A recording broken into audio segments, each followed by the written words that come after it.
This is the Everyday AI Show, the everyday podcast where we simplify AI and bring its power to your fingertips. Listen daily for practical advice to boost your career, business, and everyday life. There's a constant battle going on that I think not a lot of people see or understand. And it's being fought in cybersecurity and with generative AI. So we're going to be talking about how AI efficiencies in cyber can actually be a double-edged sword. And we're going to be talking about those things and more today on Everyday AI. Welcome, y'all. My name is Jordan Wilson, and I am the host. Everyday AI is for you. It's your daily live stream, podcast, and free daily newsletter, helping everyday people like you and me not just understand what's going on in the world of generative AI, but how we can all actually use it to grow our companies and to grow our careers. So I'm excited to have a guest on today, an expert in cybersecurity, to actually tell us about this kind of ongoing battle that's always being fought that many of us aren't even aware of. But before we get into that, let's first go over the AI news. And if you are joining us from the podcast, thank you. Make sure to check your show notes to find our website. You can email us, all those great things. But make sure you do go to youreverydayai.com to sign up for that free daily newsletter. We'll be recapping today's episode and a lot more. You can always go listen. I think we have now 180 different episodes. You can go back and listen to all of those on our website. Read through also every single email newsletter. So it is literally a free GenAI university at your fingertips. All right, so let's go over what's happening in the world of AI news. So OpenAI has announced a large-scale partnership with the state of Pennsylvania. So OpenAI's enterprise ChatGPT service will be deployed by the state in a pilot program by the state of Pennsylvania to help state employees with administrative work. So this pilot program will initially involve a limited number of state employees with the potential for expansion in the future. ChatGPT Enterprise will be used for tasks such as creating copy, drafting job descriptions, and addressing conflicting guidance in employee policy. So a pretty big announcement. This is one of the first big government partnerships that OpenAI has announced in a huge way, the entire state. All right, Alexa is getting some generative AI skills. Amazon has released 3 new Alexa skills that heavily incorporate artificial intelligence. These skills allow users to chat with historical figures and other chatbots, create custom songs, and play an AI-driven version of 20 questions. All right, so these 3 new skills are character.ai, which is the one that allows you to chat with historical figures, Splash, and Volley games, and they're all accessible through the Alexa app and the Alexa skills website. All right, last but not least, a new AI-powered hardware device made a big splash. So it is called the Rabbit R1, and it was just announced at CES, the Consumer Electronics Show. So the AI startup named Rabbit announced their new hardware gadget, the R1, which is a standalone AI device. So it's not an app that runs on your phone. It is a piece of hardware similar to the other ones, such as the, the Humane's hardware device that was announced a couple of months ago. So this device from Rabbit has a 2.8-inch touchscreen, a rotating camera, and a scroll wheel. And it uses Rabbit OS, so it has its own operating system, a universal controller for apps, and has a dedicated training mode. It's already available for pre-order, I believe $199, and is set to ship in March. So the Rabbit trained this model on how to use existing apps, making it a potential solution for controlling various apps through a single interface. So yes, it will be able to interact with the other apps that you use on other devices. So interesting, one way we've been seeing generative AI really come to life over the last couple of months is through hardware devices. So, maybe if you have a smartphone like an iPhone, maybe you don't have a lot of new generative AI capabilities, but they are coming to hardware devices very quickly. All right. So a lot more on the website. So go to youreverydayai.com. If you're joining us live, thank you. I'm excited to bring on our guests on the show now. So if you are joining us live, like Megan or like Brian, good morning. Thank you for joining us as always. But I'm excited to learn some things today, right? That's what we do here at Everyday AI. We bring on extremely knowledgeable guests who can teach us how generative AI is impacting different industries. So with that, I'm very excited to bring on to today's show let's go ahead and welcome, there we have him, Glen Pendley, who is the Chief Technology Officer at Tenable. Glen, thank you so much for joining the Everyday AI Show. Thank you for having me. Absolutely. Hey, could you tell us just a little bit about what is Tenable and what does Tenable do? Yep. So Tenable is obviously a cybersecurity company. That's why I'm talking to you today. And when you think of cybersecurity tools, there's a ton of them out there. But to simply kind of put it, there are two broad sort of groupings of security tools. Tools that sit there and look at what bad guys are doing in the environment and tries to stop them. And then there are security tools that try to assess, the good guys' environment and then give them instructions on how to fix the environment before the bad guys have a chance to attack. And Tenable sits on the preventative or proactive side of security, where we assess, your cloud, your laptops, your users. We look at how everything is configured, who's using them, software vulnerabilities, and then we give people a plan to try to reduce their risk before the bad guys attack. Maybe give us an example of like a type of business that you work with. Are you working with just, huge businesses? Are you working with small businesses? And then what are some of those, day-to-day vulnerabilities that you help those businesses detect? We have about 50,000 customers. We're one of the largest cybersecurity companies in the world. So it's a huge breadth of different types of customers, everything from governments and, militaries down to, local mom and pop flower shops, and everything in between. So it's a pretty broad range of customers and different types of verticals and stuff like that. Mhm. And some of the things that we help folks with is, obviously here's the software you have installed in your environment, the vulnerabilities you have, things like that. Or let's say from an operational technology, even like from basic laptop sort of stuff to here's the devices that you have running your manufacturing environment that's making the plant run. Here's how it's configured, the firmware, it's a huge range of really kind of being the system of record for like state across everything that your environment.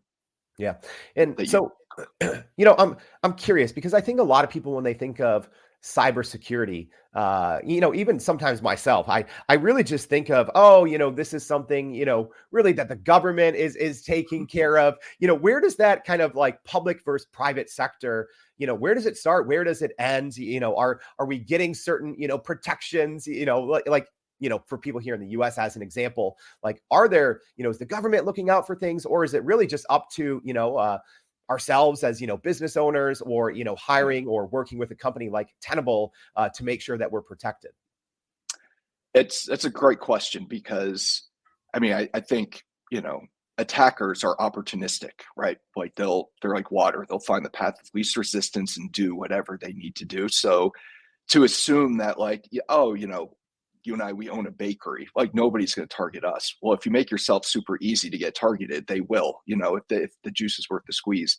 When it comes to, somebody else is going to take care of the problem, I definitely wouldn't rely on the government to do that. Though I will say in the last few years, we've seen like the stand up of CISA, which is a government agency that's really focused on trying to, again, they can't enforce private companies or people to do anything, but they've given out great guidance on, to try to ensure that people either have the resources to work with companies like us or things that they provide, and just educate private business to make better decisions and inform them. So it really is up to you to kind of protect yourself, but there's more and more, I think, help from larger organizations or like government organizations to at least steer people in the right direction.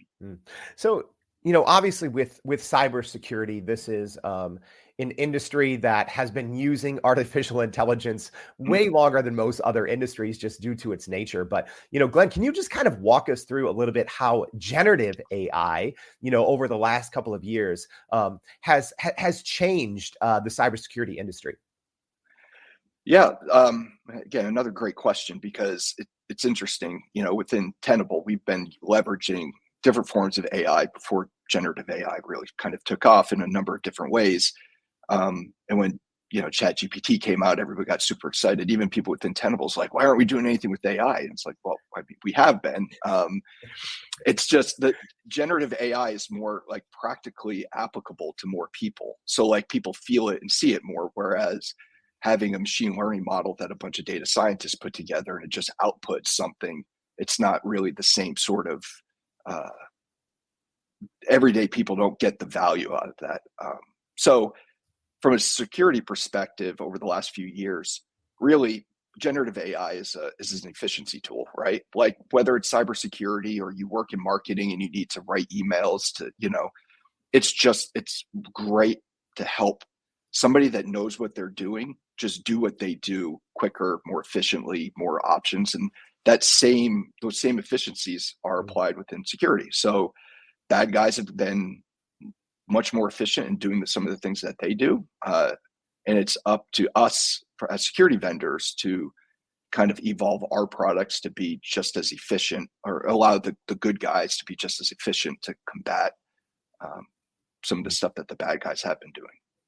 Can you even talk about the efficiency and maybe how that changes things for, quote unquote, the good guys in cybersecurity, right? Because I'm guessing that there were tasks, when it comes to, threat assessment or detecting vulnerabilities. I'm guessing that there were tasks maybe 5 or 10 years ago that would take many hours that could be done now in minutes. So maybe could you walk us through just one or two examples of how generative AI is specifically making kind of this preventative cybersecurity much easier for, companies like Tenable? Yeah. So a very, very basic example. If let's say, something that, we do as from a Tenable perspective, and I interact with the laptop that you're using today, right? And all of a sudden you'll be able to see, we'd be able to tell you specifically, well, you're using Chrome. I'm just making this up, right? But let's say you're using Chrome. You got it right. You got it right. And there's this vulnerability in Chrome that like is exploited. We'll give like the technical CVE-2023- da da da, some like kind of generic, well, it's not a generic name, but like just a name, very little information from a summary perspective, and say, well, this is really bad because of whatever the reason might be. So now you as a good guy sit there and be like, all right, well, why is it bad for me? Like, what does this really mean? Yeah, I have enough and I trust that Tenable is telling me the right information, but I don't really get. So now with generative AI, like things that we've been able to implement is when we pull all of this data together from across like all the tools we have, instead of just saying CVE did this is this, it actually explains exactly what it's about, and like continually looking at threat intelligence feeds, stuff on the internet, things in the news. So like when you read about it, it's like, oh, this ransomware group is using this vulnerability to do this, this, and this. So now it educates the defender on like why they should care about it. Whereas before, if they did actually go the extra step to be, more educated on it, they'd have to go to the internet, start Googling stuff. It just takes time. And they're like everybody else, everybody has way too much work to do and not enough time. So if we can just simplify how people are consuming information and just educating them, allowing them to make better informed decisions, that's a great practical application of Gen AI, which is what we've been, trying to do. On the other side, right? Because we kind of already mentioned this, but these efficiencies and the double-edged sword is that, yes, it obviously makes it easier for the bad guys to, exploit vulnerabilities. So, whether it's, individuals or, state actors, how are the bad guys, using generative AI on the flip side to find these vulnerabilities faster? Yeah, so there's a bunch of different examples, but two, like I think from a time-saving efficiency, like one good example is if let's say I wanted to, whether I was a nation state actor or just like a group of bad guys trying to make a ransomware group, for example, and I wanted to target your business, like one of the easiest things to do, and this is how it really happens in the real world, is I'd go to LinkedIn and start looking at different employees and start kind of looking to see who is who, like kind of what their skill sets is. And you can really infer a lot of stuff, like understanding what technology people have because of certifications they use, or it's like just data mining, doing reconnaissance on different targets you want to do. That takes time, as you can imagine. Generative AI makes it a whole lot easier to start building out and mapping out like who is who in an organization, and how like the you can infer a lot of stuff, like I said, like on technology. So now instead of taking a week or 2 or 3 or a month, depending on the size of the organization and what you're trying to accomplish, you can really narrow that down to almost no time. Another easy example that's been impacting people as soon as like GenAI really came out and started hitting the market is phishing. Mm-hmm. For a number of years, like these anti-spam and anti-phishing tools have had different models to look and stop, the spam getting into your inbox. Well, GenAI makes it really easy to bypass the existing models and things that these different tools have put in place. So, you've seen a lot of these from a vendor perspective, these tools having to implement GenAI again to combat the sort of work that the bad guys have done to bypass those tools. So, those are two kind of basic examples, but it shows how generative AI has made some things obsolete from a defender perspective, and just the time efficiency from like a reconnaissance and allowing skilled attackers to do reconnaissance on a environment. Yeah, Glenn, I think that's a great example, what you said, because traditionally, even if you look at something as quote unquote low level as phishing attempts, I think historically they've always been easy to spot a mile away, right? Like it was like, oh, there's a handful of them, they're all the same, they're usually poor grammar, nothing truly personalized, maybe aside from the name. But now it's like, I even have friends that have, maybe small business owners, and, they're getting pretty sophisticated, attacks that are very personalized, that seem almost handcrafted.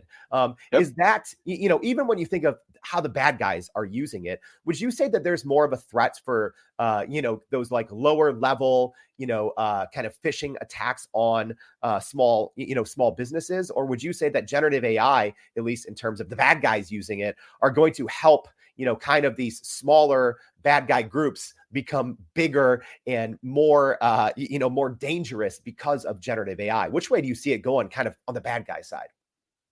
Oh, I think it's, it's because like if you're really trying to attack something, you want your time to be worth something if you're the bad guy, right? Like, I think because things again are more efficient, like I think it's going to go more like quantity over quality. And the reason why I believe this, and you were kind of touching on it a little bit, is like, it's funny, you people from a security perspective, the overwhelming majority of real attacks when they happen, whether it's to normal, like everyday people, like my father-in-law, for example, I swear to God, clicks on now, like gets infected every other week, to like huge government organizations, 99% of the time, it's because of something like phishing. Like the end user is the root cause. There's like people like always, and it's funny, in the security industry, we don't help, but there's always like, oh, this huge vulnerability, and like these things sitting on the internet are obviously bad, and you need to make sure you secure them. But what ends up, if you see all these huge real attacks that happen, 99% of the time, it's by the everyday user clicking on a link and people not practicing good cyber hygiene from a user perspective, that allows the bad guy to get in, and then they move laterally to do something. And again, it's usually through email or somebody clicking on a bad link. And what generative AI enables bad guys to do is more broadly create content that it's more believable. So if, our bakery shop down the road, we probably don't have the money to put in good anti-phishing, software and stuff like this. And maybe we only have 5 computers. But if as a bad guy, if we just blast enough stuff out, one of us clicks on that link, and now we have ransomware, and our 5 machines that we have don't work at all. Either our business stops or we have to pay some sort of ransom. So I think you're going to see more and more everyday businesses be impacted, or just everyday people be impacted with just things like ransomware, because the quantity over quality is a more realistic thing with Gen AI and stuff like that. Yeah. And hey, as a reminder here, we have Glen Glen Pendley, the Chief Technology Officer at Tenable. So if you do have any questions for Glen, make sure to get them in. Glen, great question here from Sean. So, we're talking a lot of things, at the big business level, but even personally. So Sean's asking, are there any ways to use generative AI to boost our own personal cybersecurity, right? It's a good question, but yeah, are there any things that we can do even personally?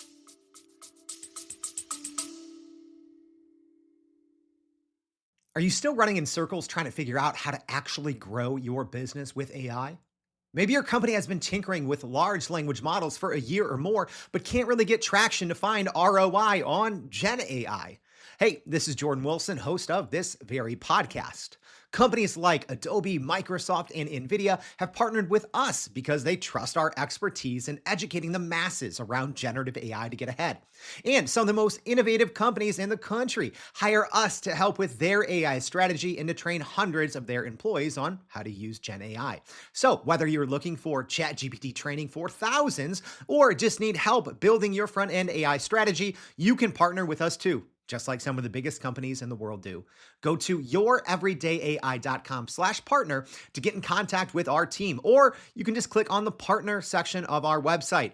We'll help you stop running in those AI circles and help get your team ahead and build a straight path to ROI on GenAI.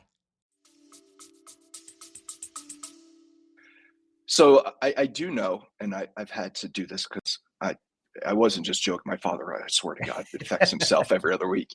A lot of the tools that you can buy, like, on app stores and stuff, like security tools for personal use, a lot of them are starting to implement different Gen AI capabilities into their own technology. Like Gmail does, I think, a pretty good job of, their anti-spam and phishing stuff. Like I would give like a recommendation when you go, like whether you use Gmail or Yahoo, if people still use it, or Microsoft's offering, make sure you go in and like enable, because a lot of times they won't enable a lot of the extra security features because people are too worried about, or like Google is more worried about you having a good experience with it, and security might not be the most important thing.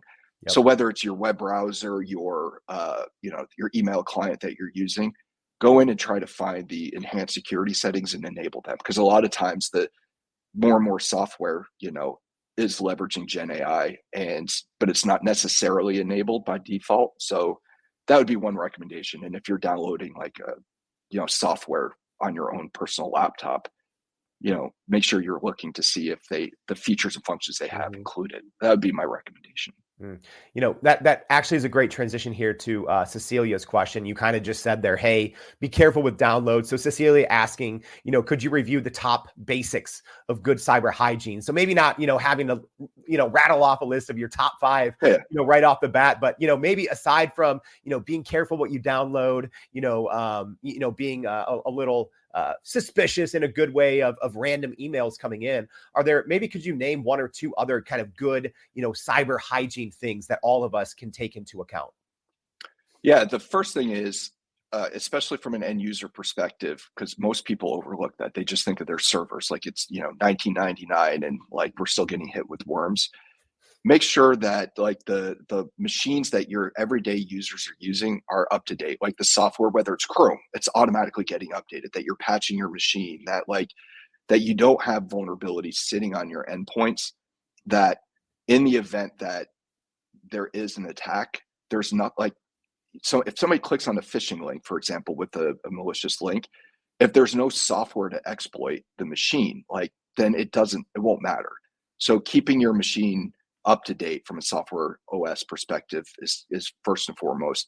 And 2, from a user, don't over provision users where you can. The whole zero trust concept. Don't make everybody in your organization administrators for everything, because when somebody gets exploited, if everybody has the keys to the kingdom, you're done. So those are the 2. I mean, it's easier said than done to do all those things, but if you do that, at least you're minimizing the field of fire that the bad guys can take advantage of. Glenn, I think there's a lot of listeners on this show who maybe find themselves in the position of they work in a smaller, medium-sized business. Maybe they're a CEO, or they're a director of a large department in their company. At what point, especially with the speed now of generative AI, making it easier for the bad guys, to do their work. At what point do businesses need to say, all right, we're relying on our own internal, Windows or Mac, virus protection and, these best practice, phishing techniques. But at what point do they have to say, all right, we might need to, bring in an expert to help us on the preventative side? Because I think once people get attacked, it's always like, oh, at that point, it's too late, and it's probably going to be expensive. But at what point is it, all right, hey, this is best practice, personal security, we're a small team, versus, all right, we should be, having, a partner to help us on the front end prevent this? Yeah, in a perfect world, it'd be like immediately, but the reality of the situation is, money might be tight. Like, you have a budget, like you're trying to grow a business. Like, it's easy for me to say, like, oh, you should be buying our stuff, yesterday. Like, what's taking you so long? But the reality of my recommendation is based on the reality of the situation.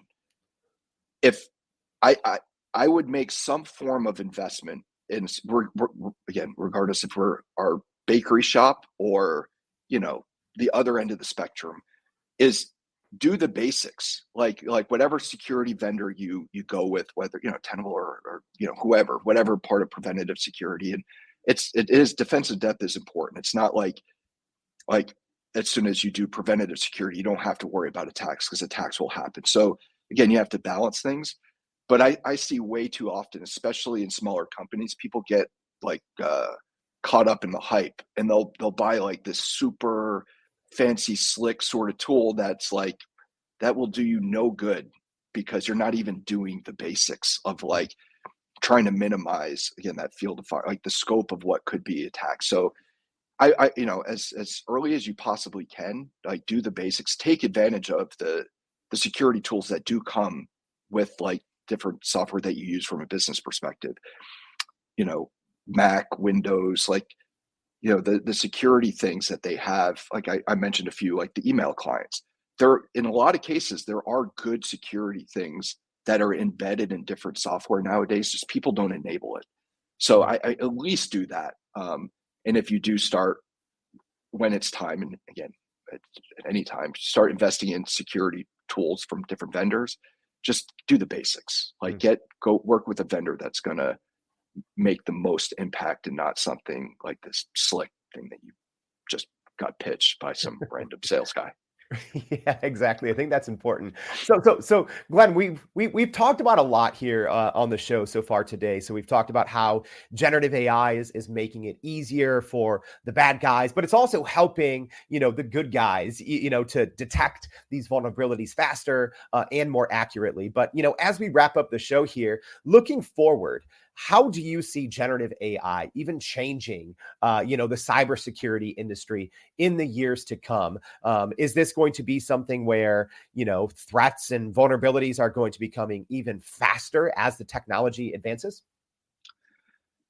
Well, yeah, I think as, new models, new LLM, like as things evolve, that will evolve as well. I think we'll see emerging markets from a cybersecurity perspective, the need to secure, as more and more companies start building out their own large language models and applying their own stuff versus just using like ChatGPT or BART or whatever it is, the need and the desire to secure their own models, because there are attacks against like actual GenAI tool, like, prompt injection. There's like lots of things you could do to mess with the models that people are using. So I think we'll see the emergence of more and more security tools and a desire from companies that are building out their own Gen AI models to secure that. So I think that's something that we'll start seeing. Probably, I wouldn't be surprised within this year we start seeing that. Mm-hmm.